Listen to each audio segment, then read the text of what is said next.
mula sa kabundukan ng Pakikibaka, ngayoy muling yumakap sa liwanag ng pag-asa. Isang miyembro ng Communist Terrorist Group ang voluntaryong nagbalik loob sa pamahalaan ng Tabuk Kalinga bilang hakbang tungo sa panibagong buhay na malayo sa karahasan. Police Staff Sergeant Juderic Tasing sa balita.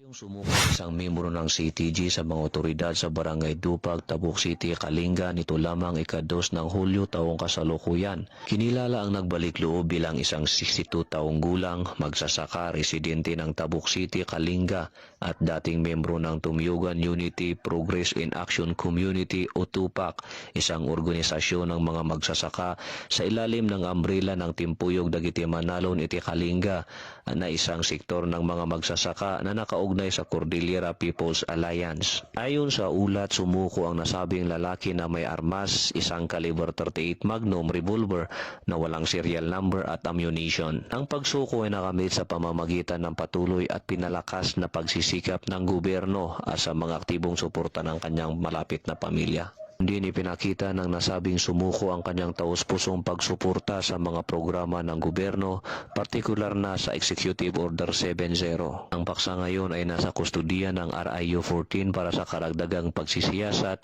abang ang sinukong baril ay binigay sa PFU Kalinga para sa firearm identification at ballistic examination. Patuloy naman ang panawagan ng pambansang pulisya sa mga natitirang miyembro ng teroristang grupo para magbalik loob sa gobyerno upang tuluyang mamuhay ng mapayapa kasama ang kanilang mga pamilya.